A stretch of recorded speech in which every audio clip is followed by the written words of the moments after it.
अस्पताल में एक एक्सीडेंट का केस आया। अस्पताल के मालिक डॉक्टर ने तत्काल खुद जाकर आईसीयू में केस की जांच की।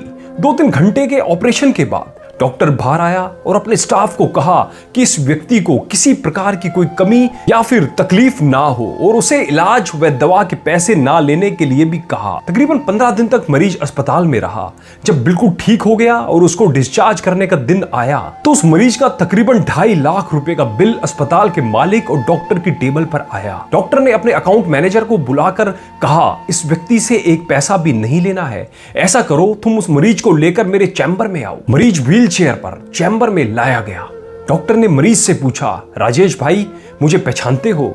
मरीज ने कहा, लगता तो है कि मैंने आपको कहीं देखा है। डॉक्टर ने कहा, याद करो, अंदाजन 2 साल पहले सूर्यास्त के समय शहर से दूर उस जंगल में तुमने गाड़ी ठीक की थी। उस रोज मैं परिवार सहित पिकनिक मनाकर लौट रहा था कि अचानक कार में से धुआं निकलने लगा और गाड़ी बंद हो गई। कार एक तरफ खड़ी कर हम लोगों ने चालू करने की कोशिश की, परंतु कार चालू नहीं हुई। अंधेरा थोड़ा थोड़ा गिरने लगा था। चारों ओर जंगल और सुनसान था। परिवार के हर सदस्य के चेहरे पर चिंता और भय की लकीरें दिखने लगी थी और सब भगवान से प्रार्थना कर रहे थे कि कोई मदद मिल जाए। थोड़ी ही देर में चमत्कार हुआ। बाइक के ऊपर तुम आते दिखाई पड़े। हम सब ने दया की नजर से हाथ ऊंचा करके तुम्हें रुकने का इशारा किया। तुमने बाइक खड़ी करके हमारी परेशानी का कारण पूछा।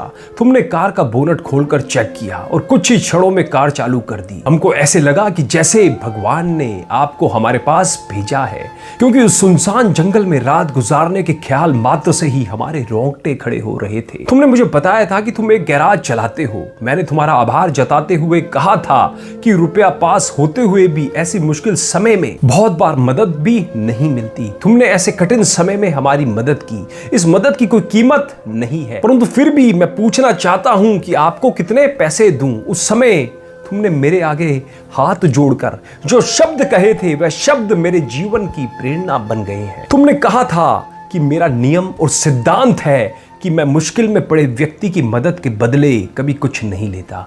मेरी इस मजदूरी का हिसाब भगवान रखते हैं। उसी दिन मैंने सोचा कि जब एक सामान्य आय का व्यक्ति इस प्रकार के उच्च विचार रख सकता है और उनका संकल्प पूर्वक पालन कर सकता है तो मैं क्यों नहीं कर सकता। और मैंने भी अपने जीवन में यही संकल्प ले लिया है।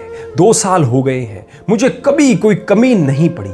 अपेक्षा पहले से भी अधिक मिल रहा है। यह अस्पताल मेरा है, तुम यहाँ मेरे मेहमान हो और तुम्हारे ही बताए हुए नियम के अनुसार मैं तुमसे कुछ भी नहीं ले सकता। यह तो भगवान की कृपा है कि उसने मुझे ऐसी प्रेरणा देने वाले व्यक्ति की सेवा करने का मौका मुझे दिया।